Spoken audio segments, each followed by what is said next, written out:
Olá, boa noite. Meu nome é André Andriolo. Hoje é dia 11 de março, segunda-feira de 2024.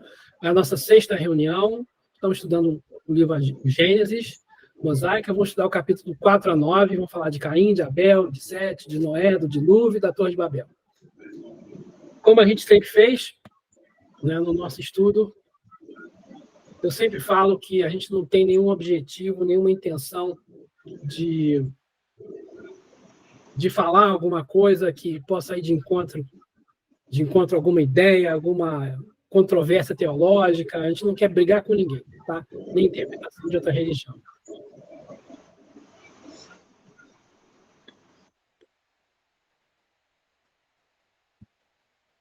Hoje, no livro da Gênesis, né, ele fala, é o livro dos princípios, o começo do mundo, do homem, da nação hebraica, Caim, Abel, Noé, dilúvio, Abraão, Isaac, Jacó e José. Hoje nós vamos falar dali, Caim, Abel, Noé e do dilúvio.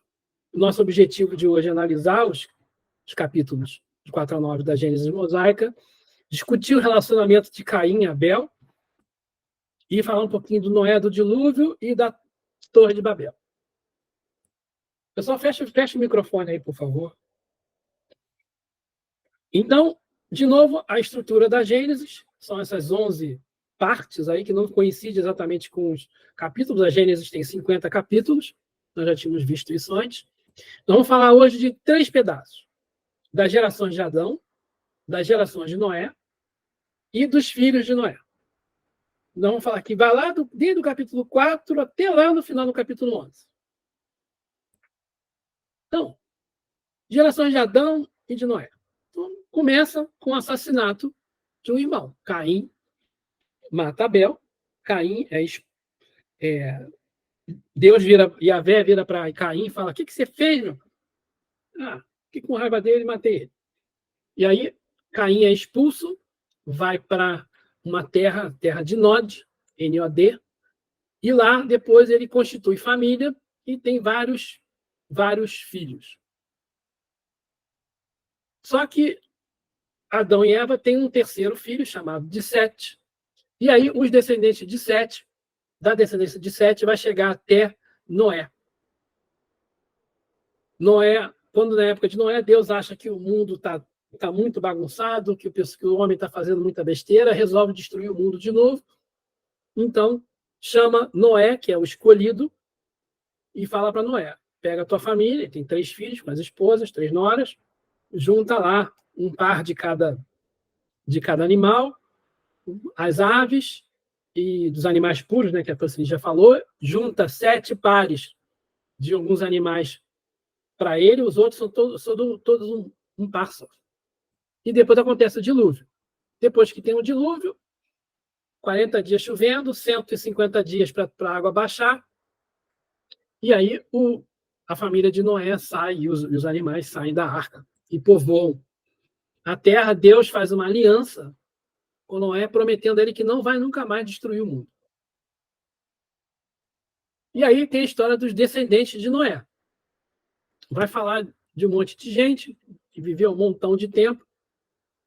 Aí tem um capítulo chamado A Tábua das Nações e termina lá com a Torre de Babel, que é um conto muito interessante. E depois vai falar dos patriarcas antes do dilúvio, depois do dilúvio, vai chegar até Abraão. Nós vamos parar antes de Abraão.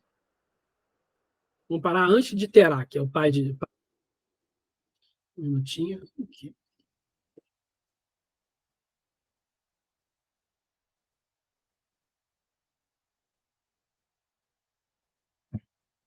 Então, lá no capítulo 4, versículo 1 e 2, já começa lá. Um homem conheceu Eva. Caim conheceu Eva, sua mulher, que concebeu e deu à luz. Desculpa, estou falando besteira, estou no lugar errado. O homem conheceu Eva, sua mulher. Ela concebeu e deu à luz a Caim. E disse: adquiri um homem com a ajuda de Yahvé. Olha só que interessante. Adão conheceu Eva, sua mulher. Ela concebeu e deu à luz a Caim. E ela disse: adquiri um homem com a ajuda de Yahvé. Depois ela também deu à luz a Abel, irmão de Caim. Abel se tornou pastor de ovelhas e Caim era agricultor. Interessante que o nome Caim, em hebraico, significa adquirir. Então, tem aí uma brincadeira com o nome de Caim e adquirir. Né? Algumas historinhas, algumas bíblias, em vez de falar adquirir, fala procriar. Então, existe aí divergência entre as traduções. Mas o interessante é que Caim, agricultor, e Abel, um pastor, um nômade. Né? Passado algum tempo, Caim apresentou os produtos do solo em oferenda a Yahvé. Já, né, nesse relato, já existe ali a ideia de fazer oferendas a Deus. Então, Caim apresentou os produtos do solo, porque ele era agricultor. Abel, por sua vez, também ofereceu as primícias e a gordura do seu rebanho. Era um pastor. Ora, Yahvé agradou-se de Abel e de sua oferenda. Aí Caim não gostou. Caim não se agradou, mas não se agradou de Caim e de sua oferenda. E Caim ficou muito irritado, com o rosto abatido. Caim realmente não gostou dessa história, não. Por que gostou da oferenda dele e da minha não? Aí Yahvé pergunta: por que você está tão irritado? Por que teu rosto está abatido? Se você estivesse bem disposto, não levantarias a cabeça? Mas se não está bem disposto, não jaz o pecado à porta, como animal acuado que te espreita, pode acaso dominá-lo? Se a gente não está bem disposto, se a gente não tem disposição para lutar contra o perigo, contra o animal acuado, como é que a gente vai poder dominar? Né? Ele está falando sobre as pessoas que são que não têm muita iniciativa. Aí Caim virou para o irmão e falou: Caim disse ao seu irmão Abel e disse: saiamos. E como estavam no campo, Caim se lançou sobre o irmão Abel e o matou. Aí Abel vem e pergunta para Caim: onde está teu irmão Abel? Ele respondeu: não sei. Por acaso sou guarda do meu irmão? Olha que abusado. Não para Deus. Por acaso eu sou guarda do meu irmão? Alguma vez algum de vocês já falou isso para o irmão de vocês, para a mãe de vocês, sobre o irmão? E Yahvé disse: que fizeste? Ouço o sangue do teu irmão no solo, aclamar por mim. Ouço o sangue do teu irmão do solo clamar para mim. Agora és maldito e expulso do solo fértil, que abriu a boca para receber de tua mão o sangue do teu irmão.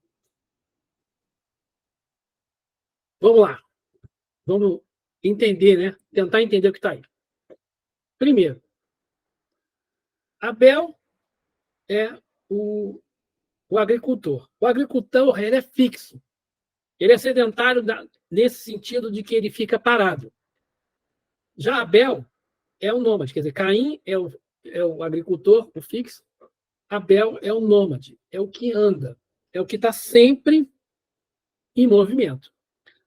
Aquele que está parado, que está fixo, não gosta de mudança. Ele é resistente à mudança. O progresso do outro incomoda. Toda vez que a gente está fixo numa posição, né, e você se torna intransigente, e você se torna resistente à mudança, ao novo, ao que vem de fora. Não é assim que funciona? Então, Caim aí, ele é literalmente um sedentário e o Abel é um nômade. Mas esse texto mostra uma briga, né, entre homem contra homem. Ser humano contra ser humano. Porque a gente, na verdade, né, se a gente começar a pensar bem, será que na nossa vida, no nosso dia a dia, nós não agimos como Caim? Por exemplo, numa reunião. Estamos numa reunião e aí estamos apresentando uma ideia. A Ivana vai lembrar da reunião que eu estou falando. Estamos apresentando uma ideia.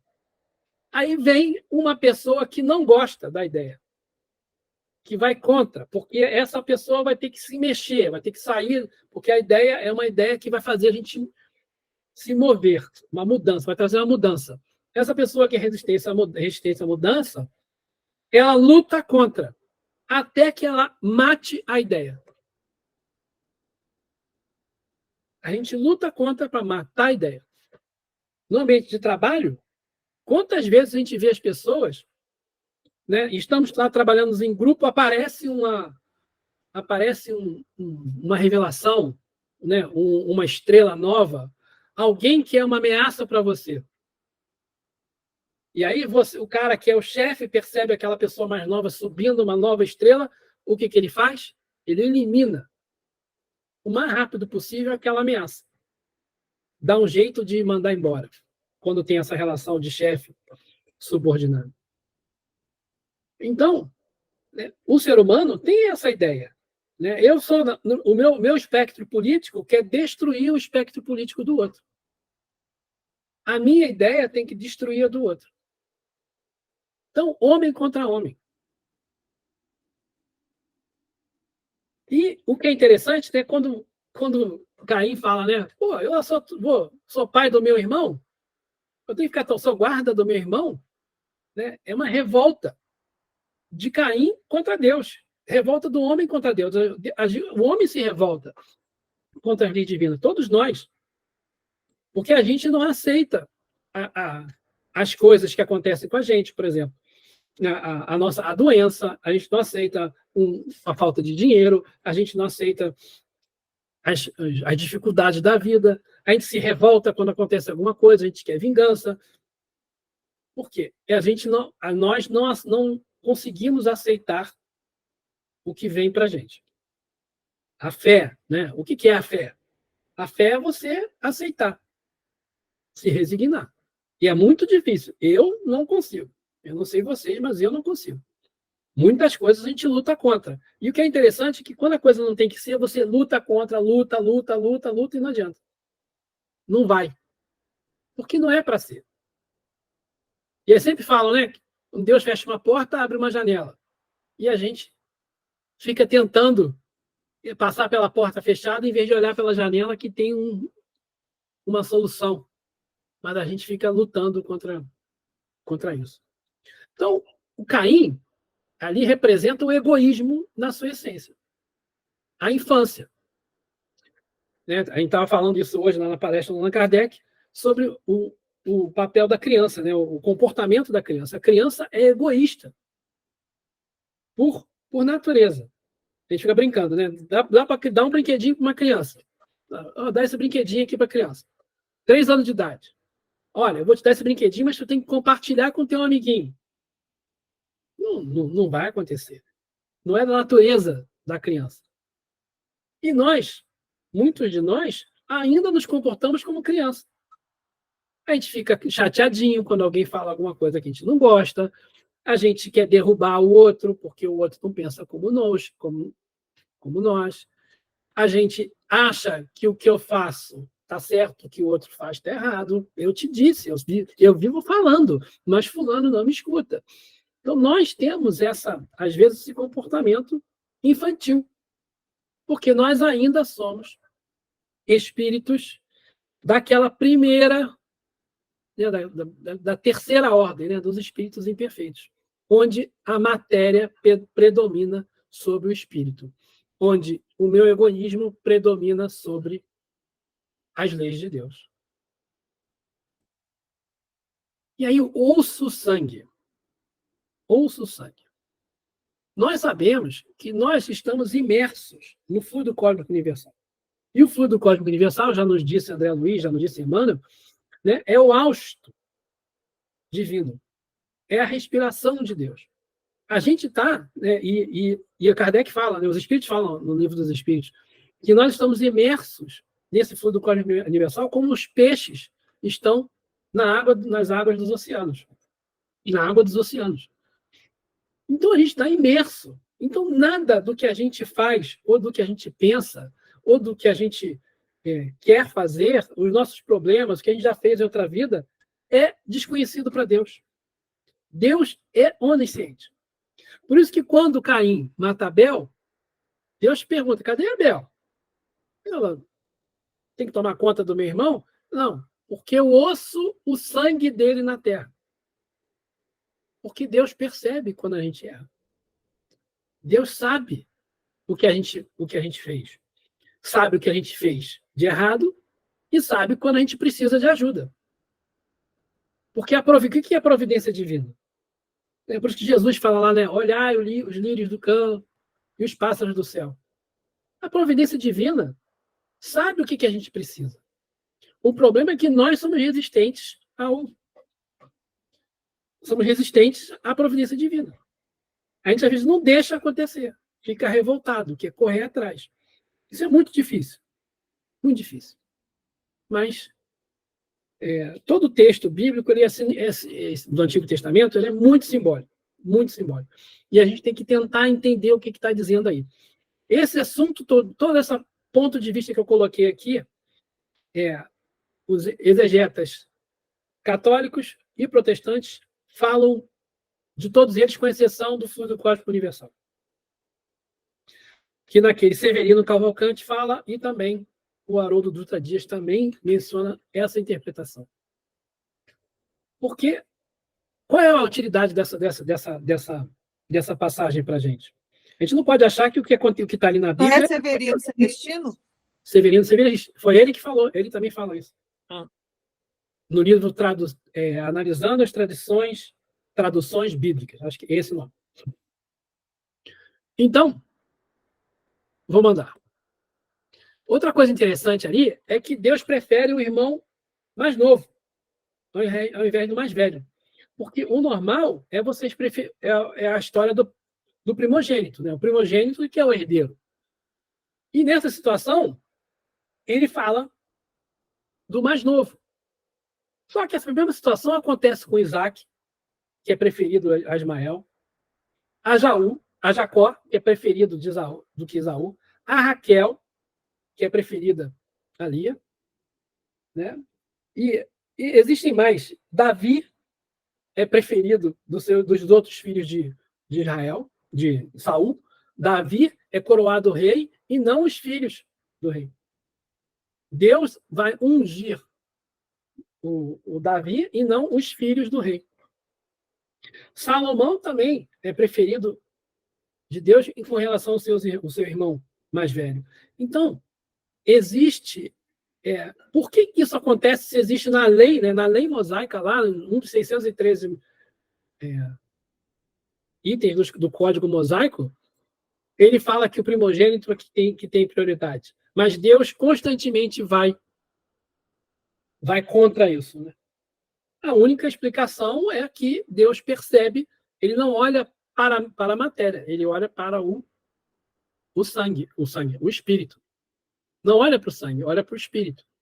Só assim você consegue explicar que aqueles espíritos que foram escolhidos, né, Jacó em relação a Esaú, Raquel em relação a Lia, né, e Davi em relação aos filhos de Saul, por que isso? Porque ele percebe que aqueles espíritos são espíritos mais preparados do que os outros, do que o outro. Realmente, Abel era mais preparado do que Caim. Porque Abel, ele tinha o espírito de andar para frente, né? De não ficar parado. Né? Isso acontece também até na parábola do filho pródigo, a mesma situação. Né? Prefere o filho mais novo que sai, pede a parte dele da herança, que não devia pedir, que não tinha direito a herança nenhuma, vai embora, gasta tudo, quando está no fundo do poço, pede, pelo amor de Deus, a providência divina, né? Ajuda ele, ele volta para o pai abraça ele e faz uma festa, mata um boi. Olha só que coisa legal. Mas o outro, né, André, o que ficou, no fundo, ele é exatamente isso. Embora o outro falhasse, mas o que ficou, ele era vingativo. Ele não queria que o pai perdoasse. Tá, né? Aí é tudo a questão espiritual, igual você está falando. É o caso aqui, né? Por exemplo, Caim matou Abel. Né? Se Caim fosse um espírito mais adiantado, ele não teria matado o irmão, né? E uma coisa também que eu acho importante nesse texto aqui é quando ele fala assim: onde está o teu irmão Abel? Né? Porque eu acho que é muito mais profundo do que isso, porque Deus sabia onde ele estava, né? Que ele tinha feito, mas onde está? Por quê? Nós somos responsáveis por quem está perto da gente, né? Nós temos que dar conta de quem está perto da gente. Então, eu acho que isso aqui é uma questão bem profunda, né? O que, na verdade, né, o que você está falando vai levar até para o ponto onde eu queria chegar. Porque nós todos somos irmãos. Isso aí. Nós somos irmãos. Jesus fala isso, os espíritos falam isso, nós somos irmãos, mas a gente ainda fica matando o irmão. Lá no não matarás, né? Qual é o mandamento? Eu não lembro qual é a sequência do mandamento. Não matarás. Ele está falando o não matarás, mas eu não matarás o teu irmão. Não assassinarás o teu irmão. Porque não, a gente está aqui para andar junto, para todo mundo andar junto, mas a gente não aceita. Não aceita o outro. E a gente mata o outro. Mata o outro não só com morte morrida, né? Morte matada. A gente mata o outro quando a gente elimina. Quando você não deixa a mulher falar, discriminação para as mulheres, né? Aqueles homens que mulher fala, corta o que ela está falando. Aí é o que você falou no início, é você matar a ideia. Quando Jesus foi levado naquela condição para a cruz, o que aquele povo, né, aqueles sacerdotes, aqueles todos que se uniram contra, eles não, na verdade não era Jesus, era a ideia. O que eles queriam matar é a ideia. Isso também aconteceu em várias, se a gente pegar a história, a gente vai ver, por exemplo, né, mais próximo aqui de nós, por exemplo, Tiradentes, né? O que eles quiseram não foi só matar Tiradentes, eles queriam matar a ideia, né? Então, é muito mais profundo do que. A ideia que vai fazer eu sair do lugar. Isso Porque aí. eu estou muito confortável aqui. E isso, né, Ivana? Isso quando você começa a estudar, né, a parte psicológica, a Maria Luísa está falando, vai estudar Joana, né? Joana fala muito sobre isso. Porque nós somos muito ainda presos ao eu. Eu primeiro, né? Amar o próximo como a si mesmo. Aí a gente fala assim, não, vamos amar o próximo, mas quem é mais próximo de mim? Sou eu. Então eu amo eu e eu. Amo eu e a mim mesmo, porque eu sou mais próximo de mim. Porque a gente ainda está muito inseguro. Nós somos ainda inseguros, porque a gente não aceita os caminhos que a vida dá para a gente. É exatamente isso. André, e o Caim é o próprio preconceito, né? O preconceito é isso. O preconceito é o engessado, né? Você não quer mudar, você não quer aceitar, e é isso, né? Então, toda vez que nós somos preconceituosos, nós somos Caim. Não tem jeito, né? E o Caim, o pobre do Abel, não fez nada. O que ele fez na história? Ele não fez nada. Uhum. Mas a simples presença da pessoa incomoda, né? Incomodou. Vamos fazer assim. Pode falar, vai. Não, pode falar, pode terminar. Não, eu ia passar para frente. Fala você antes. Então tá. Eu não sei se eu acho interessante essa parte aqui, na questão da alegoria, né, das pessoas acharem sobre Adão e Eva. Então, a gente vê aqui, né, Adão e Eva tiveram um filho, tiveram 2 filhos, um matou o outro. Quando a gente fica preso à letra, né, como que surgiu o resto da população, então, né? Quem acredita ainda naquela alegoria de que Adão foi um indivíduo, que Eva foi um indivíduo, né? Que sai daquele conceito que a gente aprendeu na semana passada, né? Que é uma raça, né? Que é a raça humana, né? Esse conceito mais abrangente. Porque se olhar aqui, Deus criou Eva, né? E Eva e Adão tiveram 2 filhos, um matou o outro. Como é que a população cresceu? Aí vocês depois acho que tem na história aqui mais para frente que Caim vai para outro lugar e chega lá tem uma porção de gente. Certo? A gente não pode interpretar, não pode ler a Bíblia. Né? Então, eu acho que uma coisa simbólica. É muito simbólica. Então, se a pessoa ficar preso a isso, não vai conseguir entender esse processo de evolução, né? De criação. Não, interessante, o Kardec fala na pergunta número 59, que não é uma pergunta no Livro dos Espíritos. O nome deixa eu ver aqui, considerações, não sei se estão me ouvindo, considerações e concordâncias bíblicas referentes à criação, que é a pergunta 59. Então, ele fala sobre Caim, sobre Adão, sobre Eva. Ele fala da parte literal. Como é que pode, 4.000 anos antes de Cristo, começar a história toda? Depois, passa não sei quantos anos, acaba tudo de novo com Noé, e depois a gente já tem esse bando de gente aqui na Terra. Como é que fala?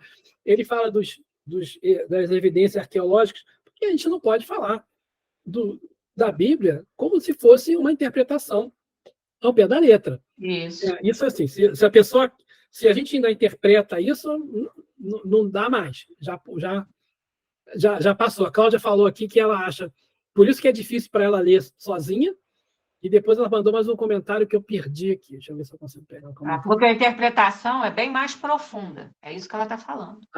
Pois vejo tudo muito mais profundo, com uma interpretação mais profunda. É isso aí. Que é esse o nosso objetivo, né? Beleza? Vamos passar mais um pouquinho?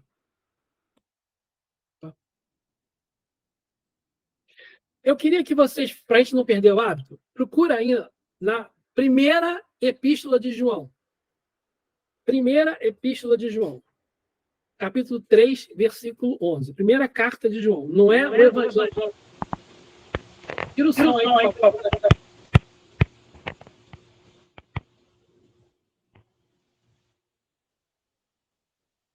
Eu vou dar uma dica para vocês aqui, de onde é que está.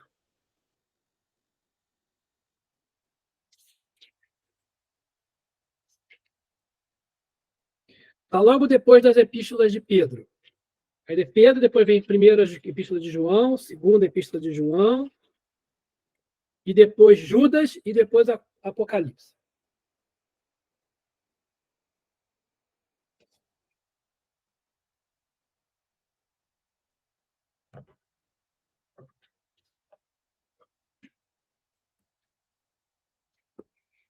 O pessoal achou aí? Dá um tempinho.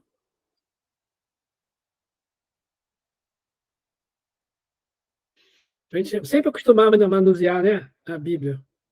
Eu vou dando umas dicasinhas que fica mais fácil. Opa. Vamos lá. Ivana achou? André, por favor, me repete, porque veio um telefonema em cima da hora que você estava falando para mim. Primeira epístola de João, capítulo 3, versículo 11. As 3 epístolas estão lá no finalzinho da Bíblia, um pouco antes do Apocalipse. Tá, obrigada. É o quarto livro antes do Apocalipse. Lá no final. É João 1, João 2, João 3, e depois Judas, e depois o Apocalipse. Eu vou botar o texto aqui, tá bom? Tá bom. É para ler, não, né? Não, vocês podem ler. Era para ler, sim, mas eu vou botar aqui e vamos ler. Porque essa é a mensagem que ouviste desde o início. Que nos amemos uns aos outros. Não como Caim, que sendo do maligno, matou o seu irmão. E por que matou? Porque suas obras eram más, ao passo que a do seu irmão eram justas.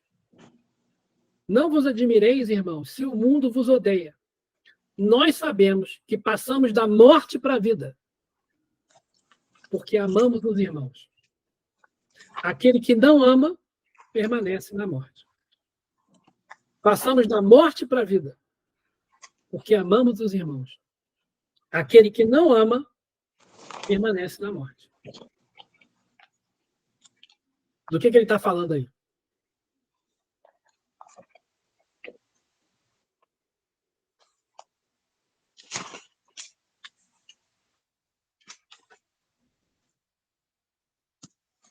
Nós temos que amar o próximo, não é isso? Amar o próximo. Mas ele fala dos irmãos, né? E ele fala também, a gente passa da morte para a vida. Porque quando você... O que ele está dizendo?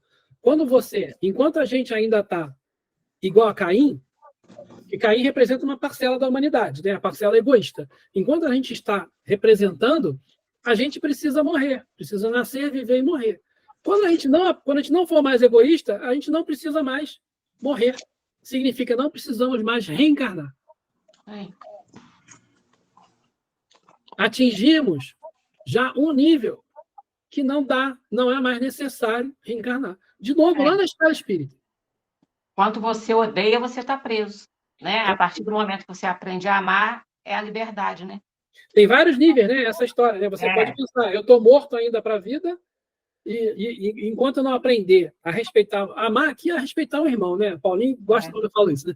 Amar não é o amor, né? De pai para filho com a pessoa que foi lá e te prejudicou. É entender, é tentar entender o que aconteceu com aquela pessoa, da onde que veio essa atitude, né? Porque a gente não vai mancomunar, não vai apoiar os atos ruins, mas nós temos que olhar para aquilo e pensar, como que eu faria se eu estivesse naquela situação?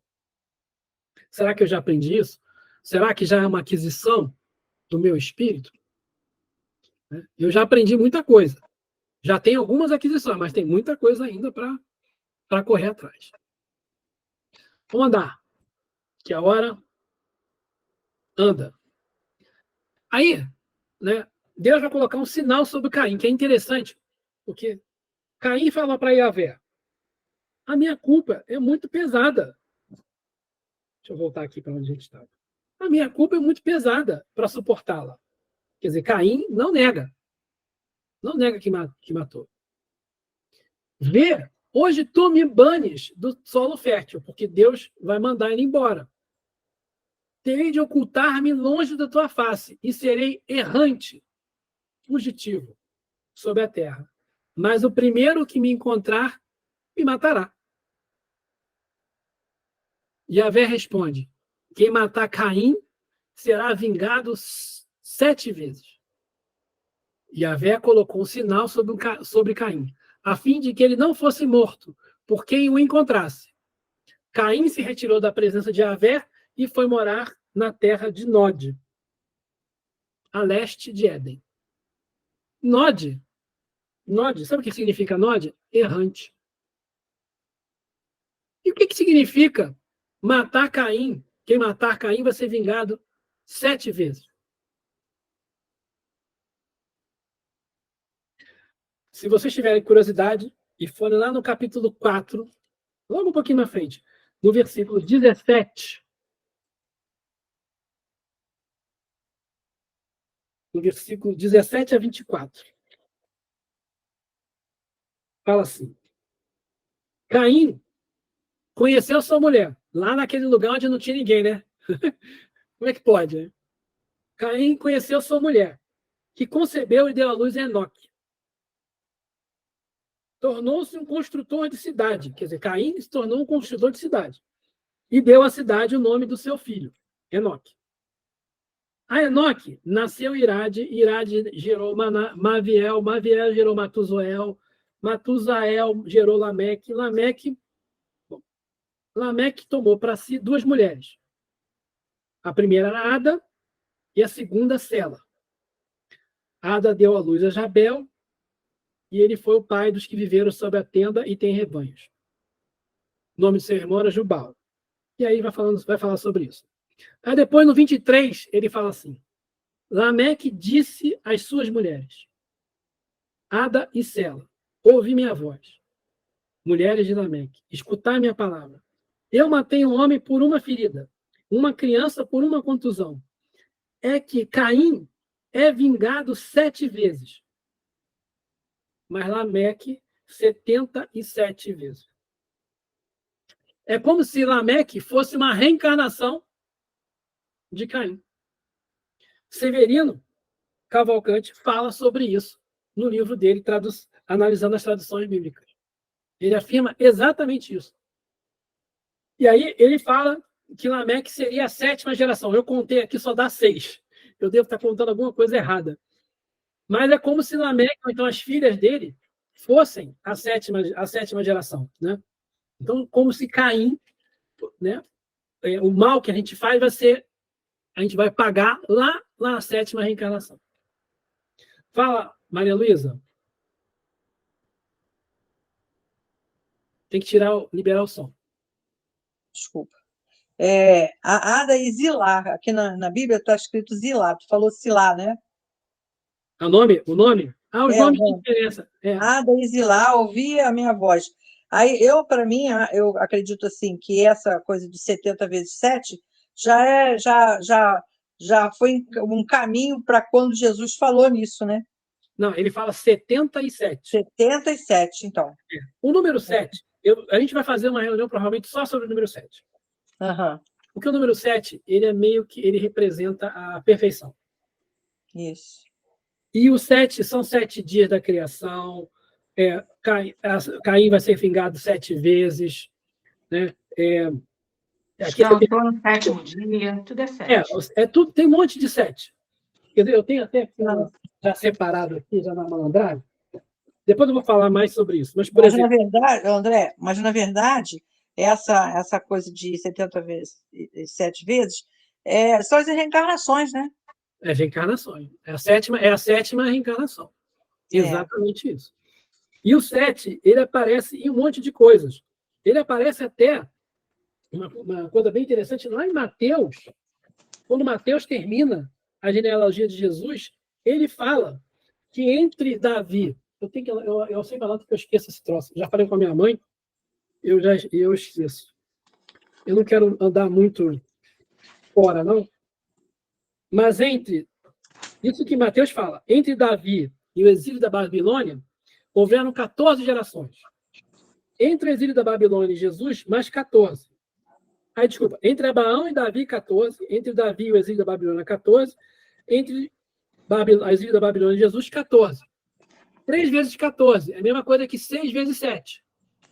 7 mais 6. É sempre o 7. E o 6, o que acontece no 6º dia? O 6º dia é a criação do homem.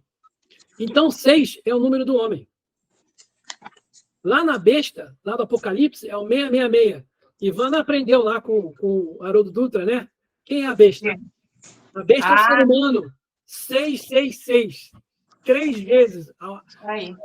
3 vezes o egoísmo humano. Então, os números na Bíblia têm uma simbologia danada. Isso é só um teaserzinho do que a gente vai ver ainda sobre o número 7. Eu tenho que fazer um estudo só sobre o número 7 aqui. Numerologia, porque é muito interessante. Muita coisa tem o número 7. E as festas de Israel são baseadas no número 7. Muito legal. Você vai ver como é que é. Tá bom? Vamos sair do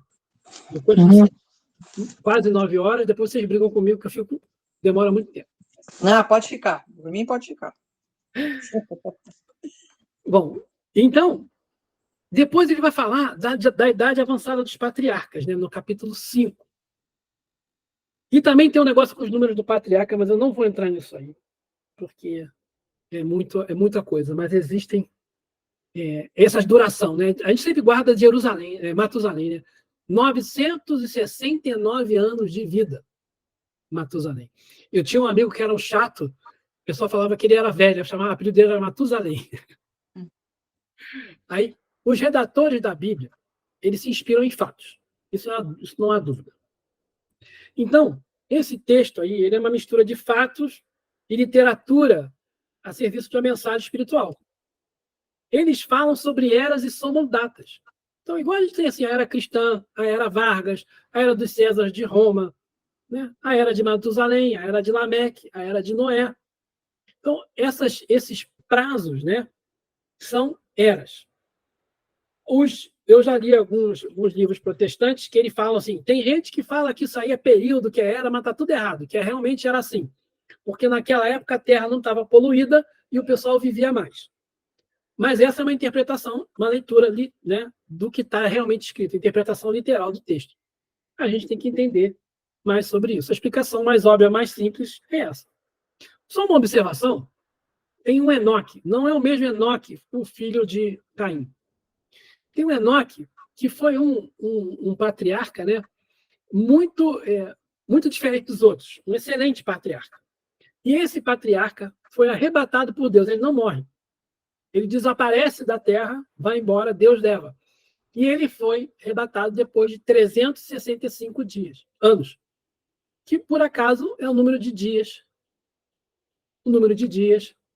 do ano.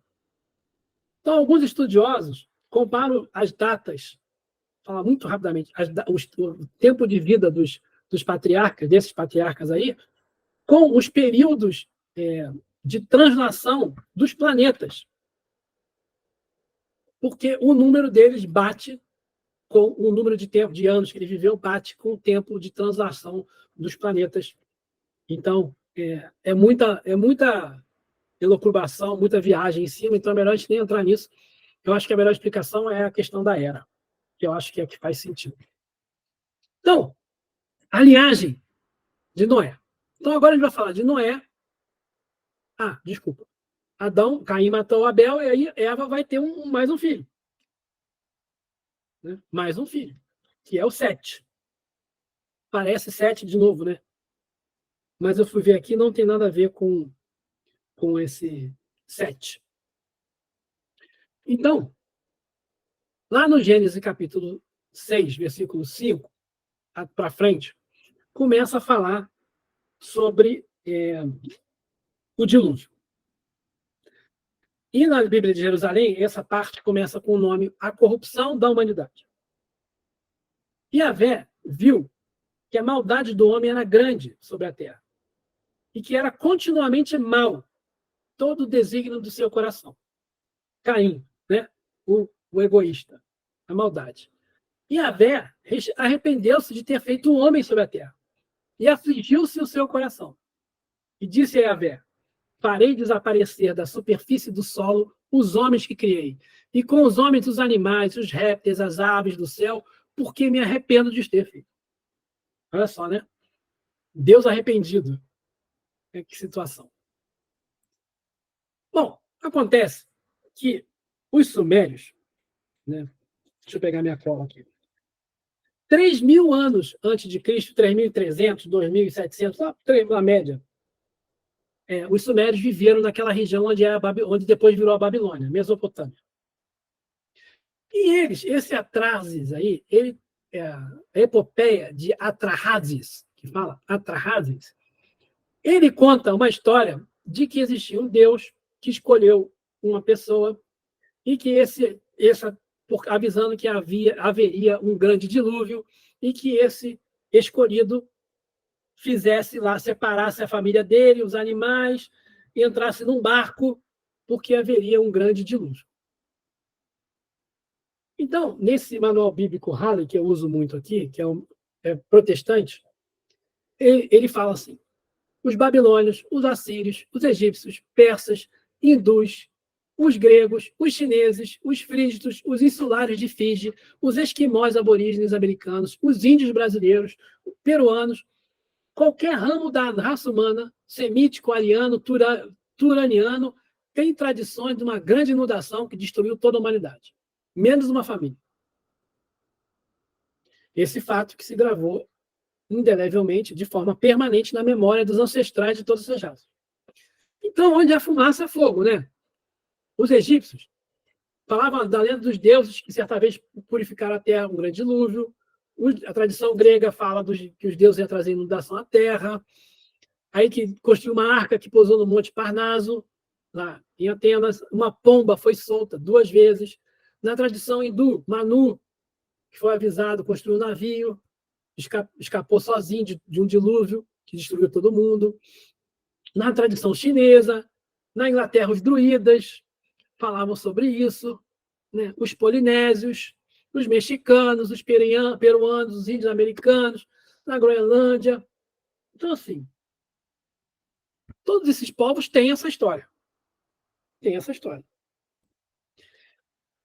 Na Babilônia, mais tarde, né, tem uma historinha que sobreviveu, que está numa daquelas tábuas ali de barro, né?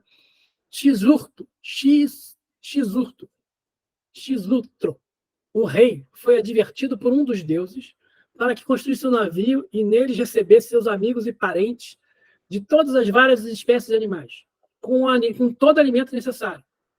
Visto isso, construiu um navio imenso que encalhou na Armênia. Baixando o dilúvio, soltou pássaros. Na 3ª vez, eles não voltaram. Ele saiu, edificou um altar e ofereceu o sacrifício. Texto muito parecido, né, com o texto da Bíblia. Então, eu fui procurar o que o pessoal fala, os cientistas falam, e eles falam que aqui, nessa região aqui da Europa, né? Existe o Mar Negro e aqui está o Mediterrâneo.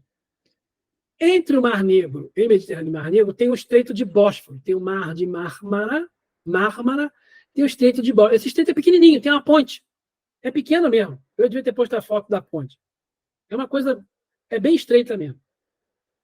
Aconteceu alguma coisa que essa região aqui do Mar Negro, a região do Mar Negro, tinha só um laguinho. Era pequenininho. E todos os povos viviam em volta ali do Mar Negro, aproveitando aquela área que era muito fértil. Não sei se foi o degelo, alguma alteração, aquecimento global que aconteceu, se foi um terremoto que abriu o estreito, houve uma inundação repentina que matou todo mundo. Matou os bichos, matou todo mundo. E eles, o que corrobora com essa ideia? Os arqueólogos estão achando dentro do Mar Negro, né, aqui dentro, no fundo, barcos, casas, né, restos de civilizações. E eles começaram a cavar e viram que existem camadas, né, de tempo, de coisas, de pessoas que tem uma época que tinha gente, depois tinha limo, depois tinha gente, tinha limo.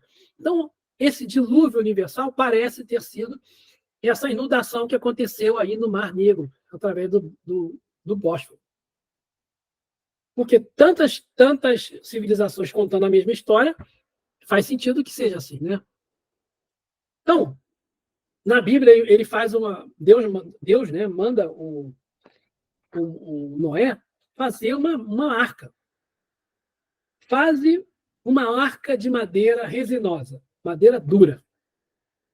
Tu as farás de caniços e calafetarás com betume, por dentro e por fora. Eis como farás: para o comprimento da arca, 300 côvados. Para a sua largura, 50 côvados. E para a altura, 30 côvados. Então, 135 metros de comprimento, 22 metros e meio de largura, 13 metros e meio de altura.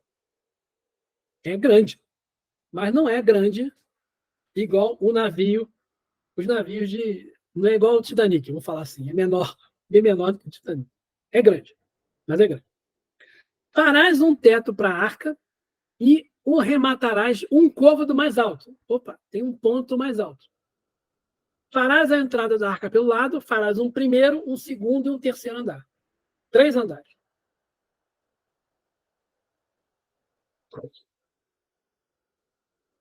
Aí a figurinha. Achei linda. Olho sobre tela, Arca de Noé, do Edward Hicks. Pintou isso em 1846. Muito legal. Tem a filinha dos animais, todos, o leão do lado do cachorro, do cabrito, da zebra. Interessante, né, que naquela região não devia ter zebra. Mas não devia ter elefante. Mas vamos lá. É essa interpretação do Edward Hicks. Bonito, né? Vamos pensar. 40 dias de chuva. A enchente durou 150 dias. Soltou a pomba 3 vezes. Ele soltou um corvo primeiro, que foi e voltou. Depois ele soltou a pomba 3 vezes. Quem quiser ler lá, não vai dar para ler, que a gente já está avançado. Mas aconteceu, Moisés construiu, trouxe os animais para dentro, colocou os animais todos lá dentro, e vieram em pares, e os pares, eles eram... todos tinham pares, mas os animais puros, ele separou 7 pares. 7 pares. E mandou guardar comida para todo mundo. Se você pensar bem, olha só que legal, né? Deus chega para Noé e fala: olha, cara, vai chover muito. Faz a arca assim, desse jeito, com essa madeira, com essa estrutura, você vai calafetar desse jeito, ela vai ter tanto comprimento, tanto largura, tanto de altura, bota os bichos aí dentro. O que é isso, né? É a providência divina. É a providência divina.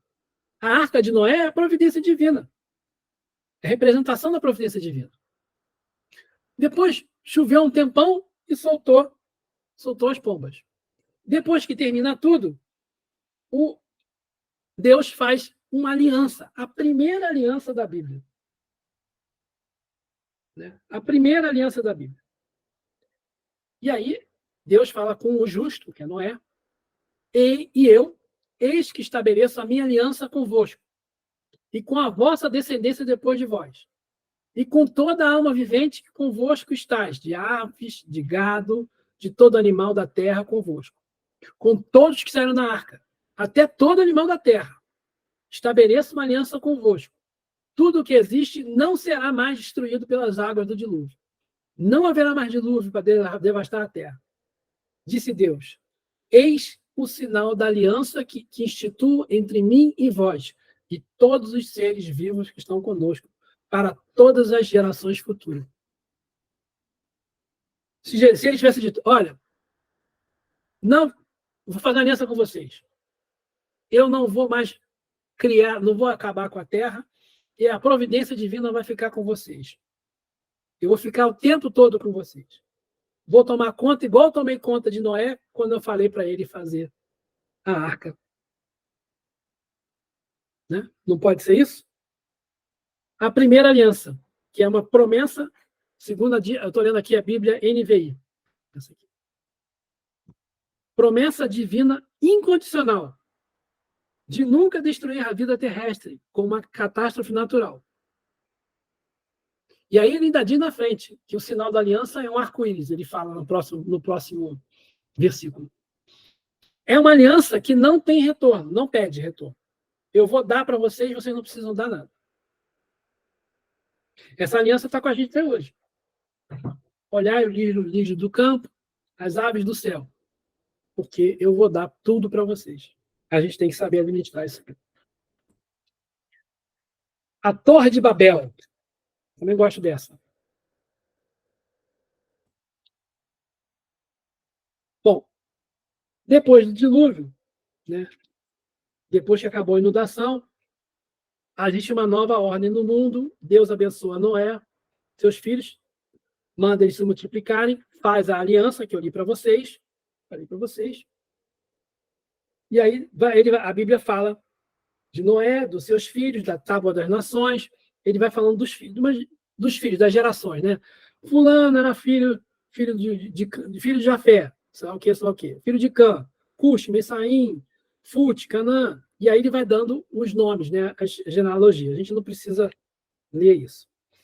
Aí chega na Torre de Babel. Ele dizia que, depois que acabou pela segunda vez, o mundo pela segunda vez, todo mundo falava a mesma língua, com as mesmas palavras. Como os homens envigaram para o Oriente, encontraram um vale na terra de Senaar, e aí se estabeleceram, segundo aqui a Bíblia de Jerusalém, Senaar era a Babilônia, a Mesopotâmia. Disseram um para o outro, vinde, façamos tijolos e cozamo-los ao fogo. O tijolo serviu de pedra e betume de argamassa. Moravam num lugar que tinha bastante pedra. Para que vai cozinhar tijolo para fazer de pedra? E já tinha argamassa, aquela lama. Por que vai usar betume para fazer argamassa? Disseram, vinde, construamos uma cidade e uma torre, cujo ápice penetre os céus. Façamos-nos um nome e não sejamos dispersos por toda a terra. Aí, Yahvé desceu para ver a cidade e a torre que os homens tinham construído. Yahvé desceu. Yahvé disse, eis que todos constituem um só povo e falam só uma língua. Isso é o começo das suas iniciativas. Agora, nenhum desígnio será irrealizável para eles. Deus está falando, esses caras estão criando aqui uma tecnologia que, né, vai entrar nos céus. Aí Deus chama, vinde, desçamos. Com quem que Deus está falando, né? Confundamos a sua linguagem para que não mais se entendam uns aos outros. Yahvé os dispersou dali por toda a face da terra, e eles cessaram de construir a cidade.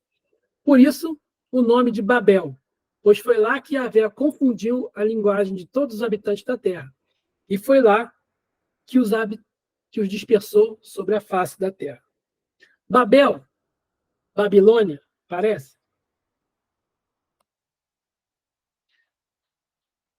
Sozinha, Moral da história. Confusão, né? Sozinha, a tecnologia não vai fazer a gente ficar em paz. Nós temos um povo todo, um povo só. Evitar a dispersão. Hoje em dia nós temos a ONU. Está lá em Nova York para os povos conversarem, mas adianta, resolve. As guerras já acontecem. Nem dentro da ONU tem um consenso. O outro, eu tenho um E errado ali, depois eu tiro. A torre é tão pequena que Deus tem que descer para investigar antes da sentença. E depois ele chama outras pessoas, né? Os arcanjos, os espíritos puros, os espíritos construtores, os espíritos guias, né? E aí, porque tudo que a gente fizer é insignificante em relação a Deus. Quantas vezes a humanidade já tentou se arvorar de Deus, né, na tecnologia? A Torre de Babel é uma alegoria para mostrar para a gente que a tecnologia sozinha não resolve. Precisa de alguma coisa. Babel significa confundir. E existe aqui uma brincadeira com a Babilônia. Porque a terra onde eles construíram é na Mesopotâmia, onde fica a Babilônia. Por acaso, é na Babilônia, é na Mesopotâmia, na cidade de Ur, que Abraão vai nascer, que é o próximo capítulo. E é interessante, qual é a conexão disso no Novo Testamento? Em Atos dos Apóstolos, quando acontece o Pentecostes, que as línguas de fogo aparecem, né, sobre as cabeças dos apóstolos, e eles começam a falar em línguas, e todo mundo que está em volta entende o que eles estão falando, é no momento em que existe a conexão com Deus. Lembra que a gente falou que a chama, né, a língua de fogo, a chama, representa o Espírito, representava Deus lá no Êxodo. Só na hora em que a gente estiver em conexão total com Deus, no momento que tiver as línguas de fogo sobre a nossa cabeça, é o que todo mundo vai entender o que a gente está falando, independente da língua. Essa linguagem universal, o que é? E Thaís me ensinou hoje de tarde. É o amor. Quando todos nós, amor, obediência a Deus, fé, confiança na providência divina, quando a gente conseguir fazer com que o Pentecostes chegue para nós, todos nós estamos encarnados agora, aí sim, a gente vai encerrar a Babel, essa confusão, e a gente vai estar em comunhão direta com Deus. Que é o nosso objetivo. Boa noite. Muito obrigado pela atenção de vocês. Para casa, capítulo 11, capítulo 12, 13, 14, 15 e 17. Pode ler tudo. Espero que vocês tenham gostado. Semana que vem está aí de novo.